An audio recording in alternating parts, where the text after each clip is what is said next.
President William Ruto, ladies and gentlemen, cannot believe what is happening currently in his administration as political attacks continue to be directed to, or rather at his own state house.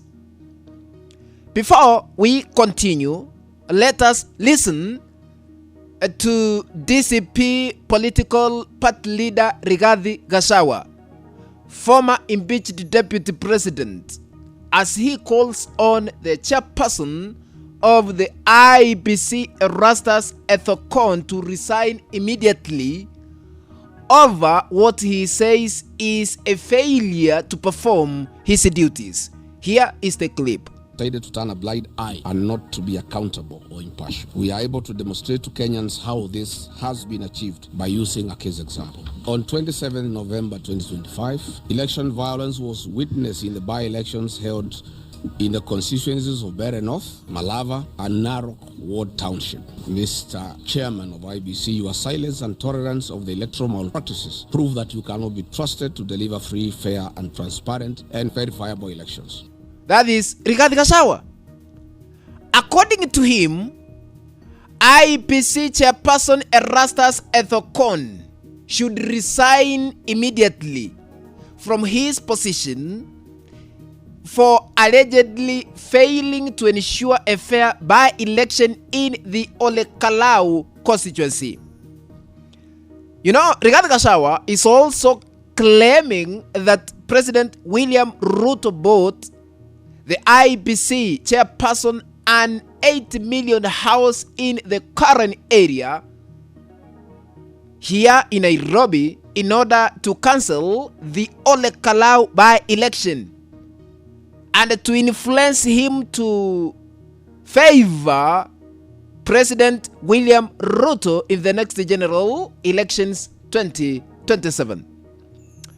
Dear viewer, as you continue watching this clip, please, I request, I beseech you, don't forget to hit the like button, and if you haven't subscribed to this new YouTube channel where we don't sugarcoat but we always put news as it is, I kindly ask you to subscribe and turn on the notification bell so you'll be notified whenever we upload any new content. Thank you for your great support. May our God who lives in heaven bless you more than enough. Welcome to our analysis. Rigathi Gachagua has forced Erastus Ethokon, who is the current IEBC chairperson, to resign immediately. Now, I want to put this into perspective so that we can really understand the context why Rigathi Gachagua is forcing Ethokon to resign from his position in IEBC offices. Why does Gachagua want Erastus Ethokon to leave office? Point number one, allegations of incompetency. How? You know, ladies and gentlemen, Gachagua claims that Ethokon has failed to carry out his duties fairly and transparently. He blames him for the violence witnessed during by-elections held in different parts of this country, Kenya, including by-elections of last year. According to Rigathi Gachagua, ladies and gentlemen, by-election in Kasipul, Bere North, Emurua Dikir, Western Kenya, and other regions, and even currently now in Kalou constituency, have demonstrated that Ethokon may not be capable of overseeing the 2027 general elections. That is why he is forcing Ethokon to quit office, because what he has done, you know, is a real evidence that he cannot oversee the next general election 2027 with transparency. Point number two, why Gachagua want Erastus Ethokon to quit IEBC offices as the current chairperson. Number 2, the Kalou by-election factor. How? Ladies and gentlemen, currently, according to Rigathi Gachagua, the UDA candidate backed by President William Ruto, Samuel Mushina, appears to be heading for defeat. You know, I think you have witnessed what is going on during these campaigns in Kalou. So Gachagua alleges that President William Ruto may want Ethokon to stop the by-election to spare President William Ruto, you know, the embarrassment of losing through his political party UDA in Kalou, because many people, many voters, many Kenyans have predicted that Gachagua's candidate DCP, you know, is going to win against President William Ruto. Otherwise, Gachagua alleges that the election could be manipulated.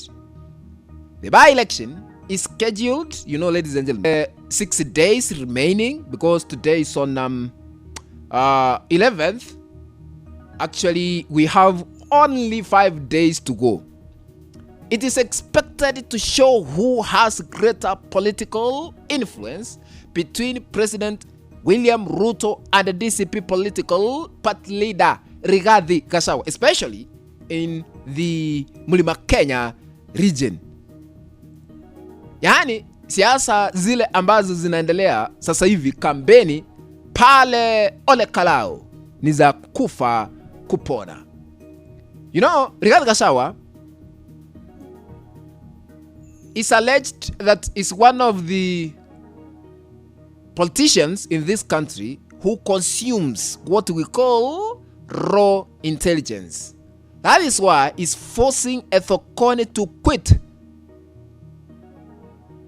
the position he has currently, because Gachagua and a section of Kenyans are not believing in Ethokon. I want to conclude by asking you a question. Do you really support Rigathi Gachagua's proposal that the current IEBC chairperson Erastus Ethokon should resign immediately? Write your opinion in the comment section below, because I'm going to go through what you are going to comment so that we can analyze and know where we are as Kenyans. Ladies and gentlemen, if you are watching maybe this channel for the first time, or rather if you have been watching but you have not subscribed to our YouTube channel, where we don't sugarcoat but we always put news as it is, I'm requesting you to consider subscribing. Hit the subscribe button that is down here, and remember to turn on the notification bell so that the moment we upload any new video clip, you'll be notified that MWANAKENYA Media has uploaded a new video clip to watch. Remember always to share. This is a request, humble request from bottom of my heart. Please share our links to other WhatsApp groups and even on Facebook. That is the only way we can continue growing this channel of ours, MWANAKENYA Media. Thank you, ladies and gentlemen. Let's meet in the next video. Bye bye.